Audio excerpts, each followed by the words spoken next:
private property has been about change from the beginning. So it's a business that was founded on innovation. It was a business that was founded on a strong cause for something we believed in. This is basically in the true nature of private property, just innovating like we've always done, and we're just owning it now.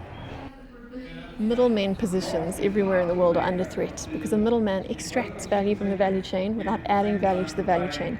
So if as an estate agent or a realtor you see yourself as there just simply to collect a commission check, what value are you then adding to the end consumer? Why should that homeowner and that buyer not just get together and cut you out if that's the way you perceive your job, is there to collect a check?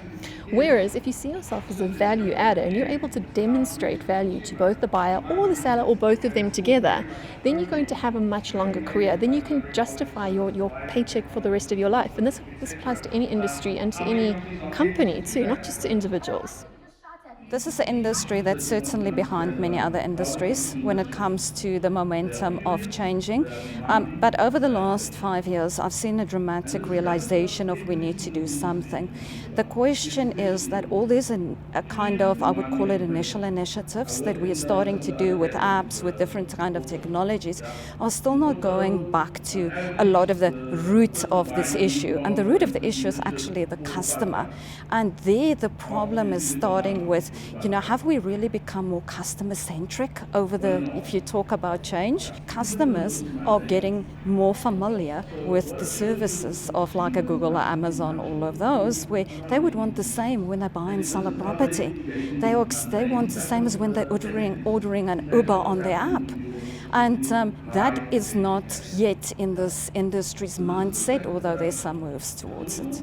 I think commissions have to come down. I think in order to get back to where the market sees value, commissions need to come down from the 5.5% downwards. But I think it's going to be equilibrium being found between supply and demand. I think in an environment like we're facing in South Africa at the moment, where the consumer is under pressure, you're always going to look to save money. However, you need to still get your property sold. So you need to get really good service. So I think there'll be an equilibrium found. I think it's going to be somewhere between 3.5% and 5%, kind of on average. I don't think it's ever going to go back up to the 7.5%. We believe that the estate agent is the fulcrum around which the transaction revolves, and that the value of a estate agent is huge in a transaction. When we entered the market in 95 here in South Africa and 73 in the US, the single biggest differentiator and the reason so many people joined us is because they could earn more per transaction. And then what tended to happen was, because there was a fixed fee inside of Remax, which an agent has to pay just to belong, I guess like a gym membership of sort, because that fixed fee exists, what you find is that top agents or top producing agents join because they know that their fixed fee is capped, but thereafter they can earn a maximum potential. So what we tended to do is attract the top people in the industry in those first few years. Now, yes, the model has evolved and it's got all sorts of new legs and so forth, and it's got different splits of agents and etc. But is it a traditional model? No, I wouldn't say it's traditional at all. Pre-2008, there was a lot of hype driving the market, and I think that was a global phenomenon, and we were not immune to it here in South Africa.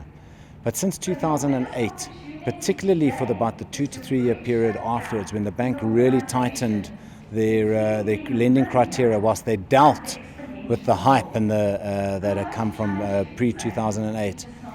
But since then, there's been a loosening. There's been banks have invested a lot in their processes, in understanding customer, solutioning specifically for customers versus just blanket across various segments. That I think that hype has been taken out. The mortgage market also, the property market also repriced post the 2008.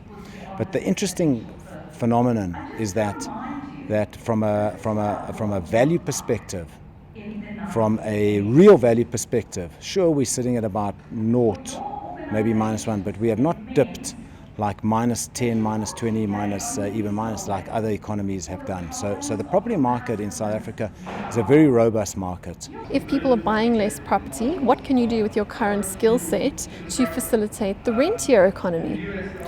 There are people that need to be placed into properties. There is a value addition to be found there. Is there maybe a space in the short-term rentals, like tapping into your Airbnb market, for example? There are definitely opportunities in helping the people at the bottom of this whole new world that we're living in. And we tend to focus on the automation of the tasks that can be automated away, efficiencies that can be scooped up by a big aggregator. But there's always opportunities for humans to connect with humans and add value to each other's lives. One of the things that I look forward to within the space or within this summit, is to have the people, is to have, the collaboration within agency and the third parties, be agents, being governments, the other major role players, coming together and sit and have a discussion. All the new legislation that needs to be implemented, they say it's going to be there. How long will it take? Is it really going to happen? Because everything takes like a year or two. So are we going to relax for 2 years and then only do, or can we do now?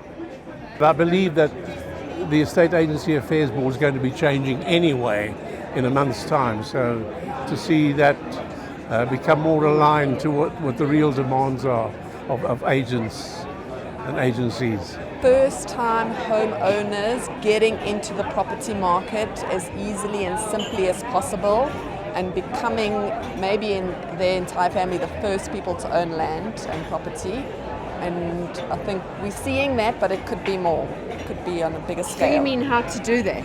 Yes, how to do that. I think that would be really good, actually, and how we can teach them and guide them on getting their first property, Going back on the land issue, the people out there, they really want to know what is happening.